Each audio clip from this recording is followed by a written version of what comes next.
मधल्या काळात झी 24 तासने पुण्यातल्या मुंडवा जमिनीचं प्रकरण आम्ही काढलं होतं. आम्ही त्याच्यावरती फार फॉलोअपही केला.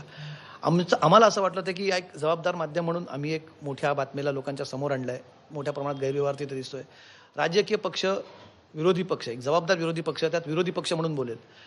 म्हणजे बाकी मुद्द्यांकडे येण्यापेक्षा सगळ्यात पहिले मी तुमची प्रतिक्रिया बघितली. सुप्रिया सुळे, खासदार सुप्रिया सुळेंची प्रतिक्रिया ही खासदार म्हणून कमी आणि आत्या सुप्रिया सुळे म्हणून जास्त होती. हो, मान्य करते. मी सकाळी जेव्हा न्यूज आली, मी पहिला फोन पार्थला केला. मी पार्थला फोन केला आणि विचारलं, काय रे बाबा हे झी न्यूजची बातमी? तो म्हणला, आत्ता त्याच्यात काही नाही आहे आणि मी काही इलिगल केलेलं नाही आहे. म्हटलं ठीक आहे, तुझी ती लाईन असेल.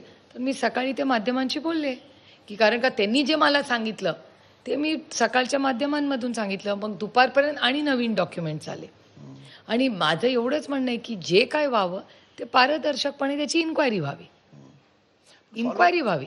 पण फॉलोअप तुम्ही करत, तुमच्या पक्षाने फार त्याचा फॉलोअप केला नाही. एक प्रकारे नाही, आता ते इन्क्वायरी कानाडोळा केल्यासारखं दिसतंय. नाही, इन्क्वायरी चालू आहे. त्या रिपोर्टची वाट बघतोय आम्ही. रिपोर्ट आल्यावर कळेल आपल्याला. कसं मी पुढच्या त्याच्याकडे येतोच, पण आत्या म्हणून तुम्ही जेव्हा भूमिका मांडतात, आत्याला लाड करण्याचे अधिकार आहेत, आत्याला कान पकडण्याचा पण अधिकार आहे. हो, अर्थातच आहे. मग तुम्ही त्यात करायला हवं होतं. म्हणूनच मी रिपोर्टची वाट सांगितलं तुम्ही पार्थला काय बोलणं नाही, माझं काय म्हणणं आहे की आत्या म्हणून त्यांनी मला सांगितलं की मी ह्याच्यात काही चुकीचं केलं नाही. मी सकाळी विश्वास ठेवला आणि सकाळी मी बाईट दिली. नंतर दुपारपर्यंत माननीय मुख्यमंत्री म्हणाले की मामला गंभीर आहे आणि मी त्याची इन्क्वायरी लावतो. स्वागत आहे त्याचं, का नाही, कुणा माझी लावली तरी मला काही प्रॉब्लेम नाही मुख्यमंत्र्यांनी इन्क्वायरी. त्याच्यामुळे आम्ही आता रिपोर्टची वाट बघतो आणि रिपोर्ट आल्याशिवाय आपण कसं म्हणणार ना काय योग्य अयोग्य, हे सगळे फॅक्ट्स आले पाहिजेत. कारण का ते झिगझॅग येत राहतात सगळे काही तथ्य तुमच्या समोर दोन फक्त म्हणतो की त्याच्यामध्ये त्या कंपनीमध्ये, अमेडिया कंपनीमध्ये दोन गोष्टी आहेत. त्या कंपनीचा रजिस्टर्ड पत्ता हा थेट अजित पवार जिथे राहतात, जिथे त्यांचं वास्तव्य आहे, त्या जिजाई बंगल्यावरचं. तुम्ही तिथे गेला असाल अनेकदा, त्यांचं तिथे वास्तव्य. अर्थात त्यांचं म्हणणं आहे की तो माझ्या मुलाचा बंगला आहे. पण जिथे उपमुख्यमंत्री महाराष्ट्राचे राहतात, इथे आपण अजित पवार ही व्यक्ती वजा करूया. व्यक्तीचा प्रश्न आहे.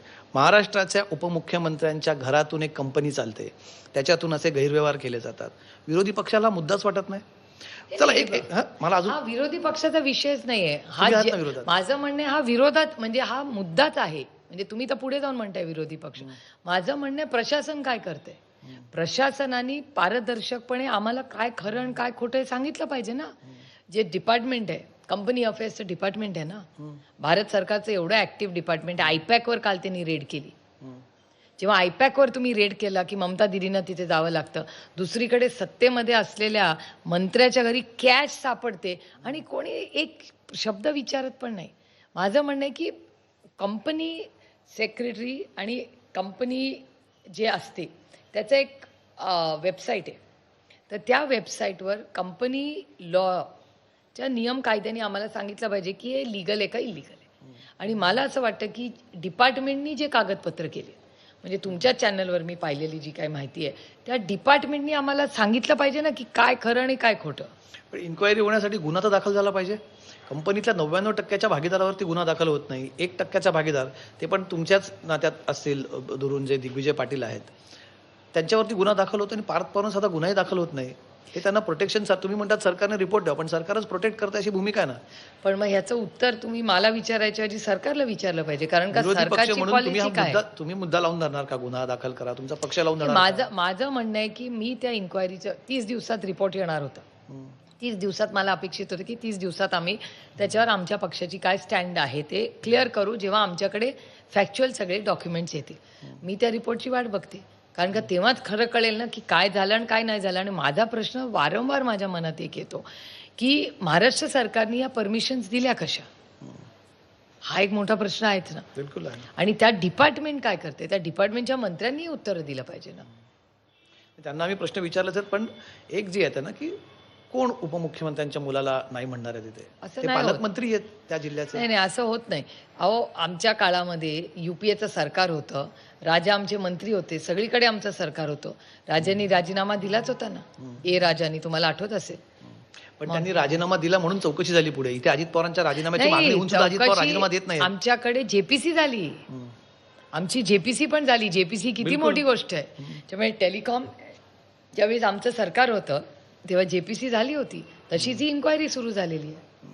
त्यामुळे आमची अपेक्षा आहे की महाराष्ट्र सरकारने पारदर्शकपणे राज्याला खरं सांगावं काय. अशी चौकशी जेव्हा येते, म्हणजे पत्रकारांनी हायपोथेटिकल प्रश्न विचारू नये, पण तरी मी विचारतोय, कारण तुम्ही म्हटलात की तुम्ही चौकशीची वाट बघतायत, म्हणून हायपोथेटिकल प्रश्न. जर उद्या तसा रिपोर्ट आला तर तुम्ही पार्थ पवारांवरती गुन्हा दाखल व्हाल अशी मागणी कराल का? हे बघा, कोणीही, मग तो पार्थ मला मुलासारखा आहे. मी विजय आणि रेवतीच्या बाबतीत पण हे म्हणे, म्हणजे फक्त पार्थसाठी काही वेगळा नियम किंवा रोहितसाठी असं नाही. हा देश सगळ्यांसाठी पारदर्शकपणे चालला पाहिजे. पण खरंच हा देश त्या पारदर्शकपणे चालतोय का, हा प्रश्नचिन्ह मला बऱ्याच वेळा वाटतं. आणि हेच मला अस्वस्थ करते, की मला असं वाटतं की जे कोणी असेल, मग मी स्वतः असेल, माझी मुलं असेल, पार्थ मला मुलासारखा आहे, माझ्या कुठल्याही बहीण भावांची मुलं असतील, त्यांना जे काही ज्या चौकटीत नियम कायदा तुम्हाला आहे तोच आम्हालाही असला पाहिजे. त्याच्यात आमची मुलं वेगळी का ठरवावी? पण आहे ना, असं होतं या केसमध्ये दिसतंय, some people are more equal than equals. That doesn't happen. अशा गोष्टी होत नाहीत साधारणपणे. किती उदाहरणं दाखवू, पण भारतीय जनता पक्षाने एक नवीन ट्रेंड त्यांच्या लोकांसाठी काढलेला आहे, ज्याला मी अनेक वेळा वॉशिंग मशीन म्हणते. पण भारतीय जनता पक्ष जेव्हा मोदीजी पहिल्यांदा आले तेव्हा काँग्रेस मुक्त आणि भ्रष्टाचार मुक्त भारत करावा. आणि परवा नांदेडचीच गोष्ट बघा ना, नांदेडलाच मला खूप अस्वस्थ करणारी ती गोष्ट होती की लातूर आणि नांदेडला मुख्यमंत्री गेले किंवा त्यांच्या पक्षाचे लोक गेले, आणि लातूरला जी टीका झाली त्याच्यावर भारतीय जनता पक्षाला दिलगिरी व्यक्त करायला लागली. पण तिन्ही देशमुख मुलं, I am very proud of them, की तिघं अतिशय सुसंस्कृतपणे त्यांची डिग्निटी ठेवून वागले. पण मी हे खूप जड अंतःकरणाने म्हणते, कारण त्या कुटुंबाबद्दल मला प्रेम आहे. ते त्या घरात 2 वेळा नाही, 2 पिढ्यांमध्ये मुख्यमंत्रीपद काँग्रेसच्यामुळे झालेलं आहे. तिथे माननीय मुख्यमंत्री जाऊन म्हणतात की 70 वर्षात नांदेडला काहीच झालं नाही, आणि त्याला कोणी डिफेंडही केलं नाही. तुम्ही स्वतःला तरी डिफेंड करू नका, वडिलांना तरी करावं. हो, पण म्हणजे अशोकरावांच्या त्यांना हा प्रश्न विचारला गेला पाहिजे. तुमच्यासोबत त्यांनी सरकारमध्ये काम केले, त्यांनीच ही आणि मला त्यांचे वडील होम मिनिस्टर होऊन गेले त्या देशाचे, मोठी पदभूषाली आहेत. शून्यातून एवढं विश्व त्यांनी उभं केलं. हे अस्वस्थ करणारच आहे. आणि मला असं वाटतं की भारतीय जनता पक्षाला केवढी मोठी संधी होती नवीन टॅलेंट करायची. म्हणजे काँग्रेस मुक्त का, तुम्ही काँग्रेसला रिजेक्ट करून तुम्ही सत्तेमध्ये आला, पण तीच काँग्रेस 60% आज तुमच्यामध्ये आहे. आणि मग ही सगळी धोरणं, हे नियम कायदे जे विरोधी आहेत आमच्यावरच लागतात ना. म्हणजे सगळी नैतिकता ही आम्ही विरोधी पक्षांनी करायची, आणि भारतीय जनता पक्षाने पाहिजे ते करावं आणि हा देश चालवावा. त्यामुळे हा सगळा जो गेल्या काही दिवसातला आणि महाराष्ट्रामधला हा जो गोंधळ चाललाय ना, हा अस्वस्थ करणार आहे लॉंग टर्मसाठी. मी फक्त माझं करिअर, माझा पक्ष, माझ्यापुरतं सीमित करत नाही. मी हे लॉंग टर्म देशाच्यासाठी हे किती हानिकारक आहे हे मला चिंता वाटते ह्या प्रश्नाची. बिलकुल हानिकारक आहे. तुम्ही आता विषय हा जो काढला, पुण्यासोबतच पिंपरीमध्ये सुद्धा आता अजित पवार तुमच्या सोबत आले, तर भाजपने त्यांना आठवण करून दिली पुन्हा एकदा की सिंचन घोटाळ्याची फाईल अजून बंद झालेली नाहीये, आणि अजित पवारांनी महाराष्ट्र लुटला असा आरोप तिथले एक स्थानिक नेते आहेत लांडगे म्हणून, त्यांनी आरोप केलेला आहे. ही सगळी पुन्हा आठवण करून देतात. ह्याच्याने पुन्हा तुम्हालाही त्या आरोपांचा एक प्रकारे भागीदार व्हावं लागेल, तुम्हाला त्याचं डिफेन्स पुन्हा नव्याने करावं लागेल. मला ह्याच्यात मी फार हे गांभीर्याने घेत नाही, कारण का ह्याच्यात भारतीय जनता पक्षाचं कन्व्हिनियन्स आणि दुटप्पीपणा दिसतो ना. कारण का भारतीय जनता पक्षानेच आरोप केले ना. काल राज ठाकरे गोष्ट म्हणली, ही गोष्ट खरी आहे.